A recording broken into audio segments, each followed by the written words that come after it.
Hey, it's Greg Gutfeld, host of The One, also from The Five, but I'm really The One. Again, another great guest this week. If you haven't heard of Shelby Steele, then you are a very, very, very sad person. He's an amazing writer, and kind of like he always goes after liberal sacred cows, and he's got a reputation as probably one of the iconoclastic writers of the last, I'd say, 3 to 4 decades, or I think I stumbled onto him in the 90s. But he's an African-American author. He's a columnist. He's a senior fellow at Stanford University's Hoover Institution. He specializes in the study of race relations. He considers himself a black conservative, and he opposes – the reason why he gets into so much trouble is that he opposes policies like affirmative action, which he believes has created more damage than helped people. And he believes that blacks have been twice betrayed, first by slavery and oppression, and then by group preferences that have been mandated by the government. I read – he had a book that came out a year and a half ago called Shame. And it's, in my opinion, the clearest – book ever written on the 1960s liberalism and race. Everybody should read this book, because if you ever feel that you lack confidence or are insecure in your arguments, for some reason this book just puts everything in line and takes every plank in liberalism, connects them together, and then takes them apart, and it's amazing. Mr. Steele, are you there? I am. Do I feel like I should go home now? Exactly. I'm done. It's over. I just sold your book. No, but I mentioned your book on The Five. I guess it was a year and a half ago, and I've been and then I went out. I read it again over this weekend, and I was about maybe halfway through when the terrorists struck Manchester, and I was watching the response, and I realized how much of the themes of your book connect with what I was seeing and hearing after the Manchester attack. And hear me out, and then I'll get your opinion on this, that I noticed how hard it is for the media to pass judgment on this atrocity or its perpetrators because they're saddled with this immense cowardly guilt. And in your book, which is the most powerful message there, I felt, was that you spent a lot of time on relativism and how it's designed to abdicate moral authority. So you can't judge the evil around you. So I'm just, first off, am I making a legitimate connection here with this Islamophobia, hysteria, or fear with what you were saying in your book? I think so. I was struck by the same thing, and when I first got the news of what had happened in Manchester.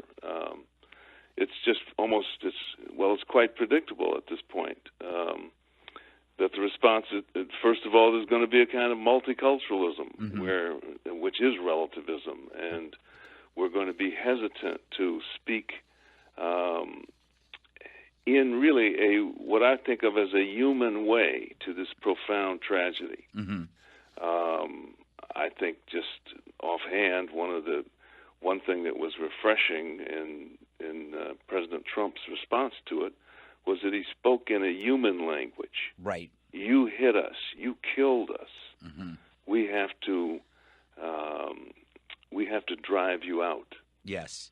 And boy, that is very that's new and very different from the straitjacket of political correctness that we've endured now for 60 years. Mm-hmm. Yeah, it's so true. He said he called them losers. He called them Earth's losers, and it's such a relief to hear that after, like you said, this straitjacket. And I'm reading now that there were signs. The public had reported on this terrorist, but they did nothing about it. And I keep going back to your point that because of political correctness, people are scared to be labeled as a racist or a bigot, so they'd rather risk the death of their own citizens than be embarrassed. That's right. That's absolutely right. And so look at all the latitude that gives people who hate us. Mm-hmm. Our guilt has facilitated terrorism, mm-hmm. Has empowered it. given it almost a quasi-legitimacy, as if it were a legitimate government of some kind. Well, that's self-destructive. Yeah. That's got to hurt us in the long run. Mm-hmm. That's and I want to get back into your book because I feel like you're predicting this stuff. Your book is called Shame. Now, what is the shame that you were referring to? Because I think that's what we're kind of talking about, right?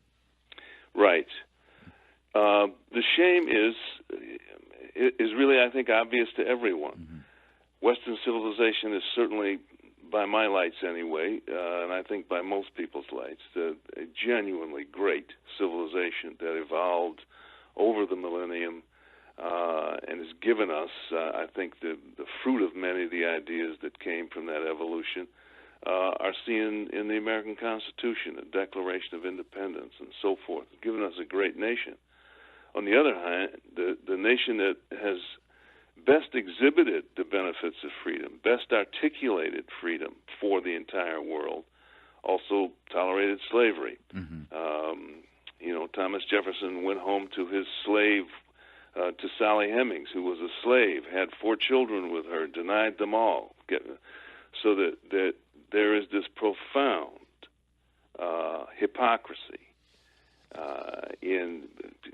obviously between the brilliant ideals, the great humanizing ideals of freedom, and this dark side of man, this evil, this willingness to use race as an opportunity to dehumanize and exploit other people. And this is a sin, of course, that was practiced across the entirety of the Western world in relation to the Third World. Mm-hmm. Well, we are now, I think, at a point across the entire globe where we see this sin for what it is. It came to light, I think, very vividly in the 60s. We were made accountable for it in the 60s. And so that shame, that acknowledgement of this darkness, undermined the moral authority of America, of our democracy, of our freedom. Well, it was relative, wasn't it? It was relative only to white people. Mm-hmm. Black people, others, they were on the other side of a border, and it wasn't for them. Well, that relativism is the essence of our shame. Mm-hmm. We are paying it off, right? And paying it off in 1,000 ways. It has pretty much taken over our culture at this point. Paying off that history, that dark history. You know, it's so funny that you say that because I wrote down on my notes that when I reread your book, and I always take notes on, but it was like something when it's kind of an epiphany. I mean, I understood what relativism was. I've talked about it, but the way you presented it, it's impossible for me not to see it everywhere. It is absolutely everywhere. It is in pop music. It is in politics. And you know what it is? It's the key for everybody to get into the club. If you do not, it's like what you said in your book when you said, in order to be innocent, you have to plead guilty in this culture. You have to say, I am guilty for the sins of the past, even though I had nothing to do with it. Because if I don't do that, Hollywood's going to hate me. My peers in journalism will hate me. Academia, everybody will hate you. So right. I find it like I find it's so chilling, and now I see it everywhere. Yeah, well, it's stigma. You're just going to be. We all live under the terror of being stigmatized with that past. For whites, you're going to be called a racist. For blacks, it's as I can attest to, you're going to be called an Uncle Tom. Right. A betrayer of your own people. Mm-hmm. And the only way to avoid that kind of stigma, and it is a powerful, lethal stigma in many cases, career ruining in many cases. The only way is around that is to submit, conform, and act as though you've never had a racist thought in your entire life. Mm-hmm. Well, every human being has had. Yeah. We have to get back to reality. Right. What is real? Human And my argument, of course, is the focus has to be on the human condition. Mm-hmm. That's where the problems, it seems to me, good and bad, evolve from. Mm-hmm. You know, it's funny because I wrote a monologue last week where I said that Donald Trump isn't a perfect president or a politician. He's a human president, and we began earlier talking about the language he uses. And I'm wondering, do you think that Donald Trump is his election was a pendulum swing against this straitjacket, that like people were frustrated for being stigmatized, and he was like the anti-stigma, the solution?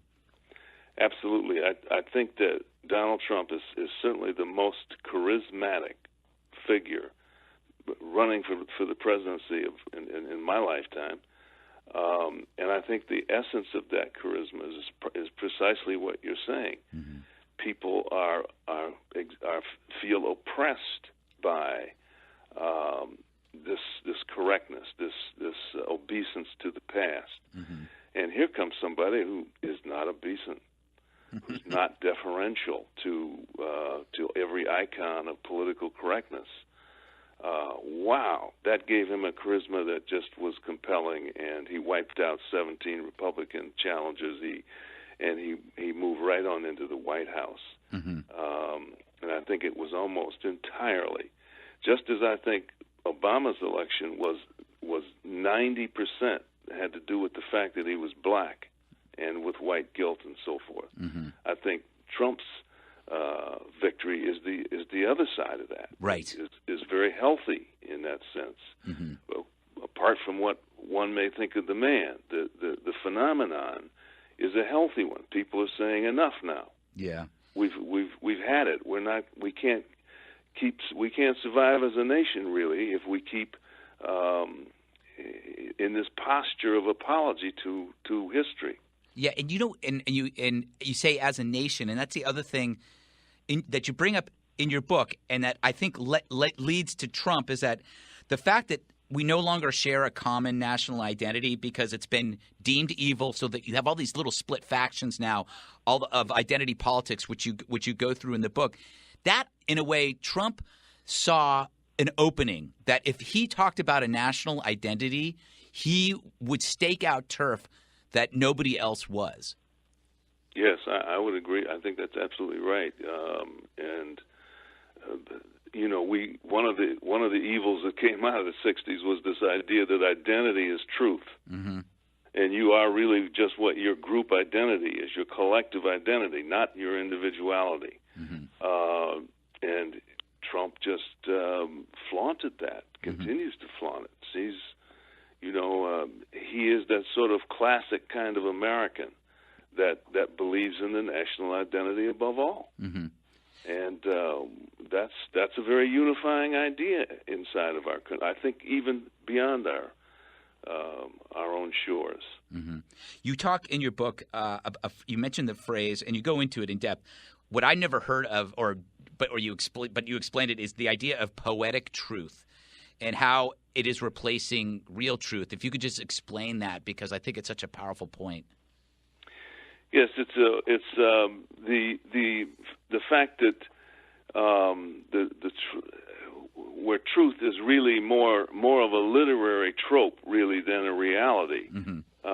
Where I say that my biggest problem as a black American is the fact that I'm victimized, and that I come from a victimized group, and that I really want that I want to be acknowledged for that, and so forth and so on. Well, the actual reality is that racism has, and I can say this as somebody who grew up in segregation, racism is simply not a problem for black Americans anymore. Mm-hmm. Period. Right. You can do whatever you want to do in this society, and yet our leaders, and you look at the politics that we follow as a people. All of this is organized around the poetic truth, the truth that sort of resonates in the atmosphere. That truth is that we are still victims of a virulent and structural and systemic racism. Mm-hmm. It's a complete and utter lie, and it's destroying us. Yet we still keep that sort of, if I don't nod to that poetic truth of black victimization, I'm an Uncle Tom. Mm-hmm. If whites don't nod to that idea of blacks as victims, then they're racist. Mm-hmm. That is a straitjacket that is unbelievably self-destructive. You know, it's wiped out our school system. It's wiped out. Now it's wiping out our university system. It's moving into every American institution. And you know, it's interesting because I think that I can't remember if Black Lives Matter started right around the time that your book came out, and it seems like they're willingly putting on the straitjacket in a world of opportunity. They are, you know, it's not. They're choosing, you know, blackness as their source of pride, but is it in the end? Is that going to help, or is it just going to further? No, it's going to destroy them. They break my heart. Mm-hmm. They're so. The word that comes to mind is pathos. Mm-hmm. They're figures of pathos. To be that profoundly out of tune with the reality of your life in which you're living, out of tune with the freedoms and the opportunities that almost smother you, mm-hmm. and to continue to think of yourself as a victim in that kind of a circumstance is suicidal. It's just it is a tragedy that we've got to try to really fight against in every way possible. What if you want to scare the living hell out of people out of the Black Lives Matter movement, just look them in the eye and say, what would you do if you weren't a victim? How would you live? Wow. What would you do when you got up in the morning? I want to know what your grade point average is. I want to know, what are your career plans? What are you going to do to develop yourself? So forth and so on. The black as victim identity allows them to avoid all of that, to avoid life itself. Mm-hmm. And so we just get one generation after another generation of mediocrity and failure. Mm-hmm. Blacks are underperforming across the board. No one can say that, even though it is an obvious truth. Mm-hmm. No one can say that because, again, we're all terrorized of the stigmas that await us. Yeah. It's it's hard to imagine. You can't hire victims because I mean I've worked with people who have kind of a victim identity. They perceive that they're always people are out to get them, and it's just not. It doesn't come out. It's not a good quality when you're hiring. You know? No. It is if somebody's got a chip on their shoulder. Yeah. And who wants to be around that? Yeah. You know, your book has. When I was reading it, it's such an. It would be a great movie because you hit every part of this era, and then you've got these great moments. About the moment when you quit the swim team. These aren't spoilers, by the way, because it's the memoir. But it's an amazing awakening experience. And then I love the story about your trip to Algiers, Algeria, which is I think was fantastic. When you ran into the Black Panther guy, it was great. But I don't want to prattle on about it. I want people to buy the book. Feel free. Yeah, I just want to add one last question before I let you go. Is America strong enough to survive this? Yes. I think America is. I remember when I was in my young militant stage and growing up in Chicago and flirting with the Black Panthers and so forth, and my father sitting me down at the kitchen table and saying, "You need to understand something. America is a strong nation." And I'd argue, and he said, "No, it is a strong nation. So whatever you think you might do or plan, keep that in mind. And my sense is he was right then. It's true today. It's true today. We will overcome this. We will overcome. There is still the Trump phenomenon, not the man, but the phenomenon makes this point that people with this point of view are not alone. There is a movement out there that's simmering, and that I think is going to manifest itself over time. Yeah. I mean, there are times when I think that this will boil over into violence. During that period where people were obsessed with law enforcement and law enforcement abuses, and there were riots breaking out after incidents, and I'm going like, can this country survive this sort of thing? But your words make me feel better. I think we can. I really do. If we can survive the '60s, yeah, we're still paying a price for the '60s. Yeah, that's true. But we survived them, and we'll survive this too. Well, Mr. Steele, it's been a pleasure. I just want to plug it. The book is "Shame: How America's Past Sins Have Polarized Our Country."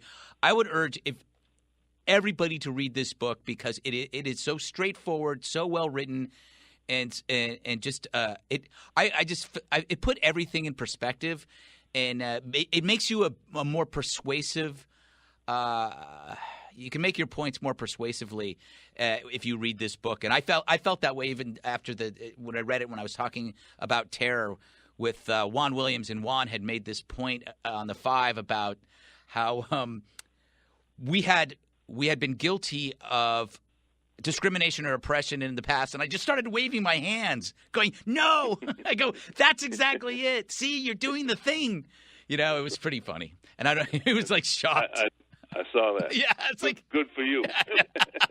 But it was from reading your book. I go, I was going, I said that's the point. That's the point. It's like you're using America's past, to excuse present terror, right. And but it was funny. But anyway, all right, sir. I'll let you go. I'm gonna finish the book. I got like about 20 more pages.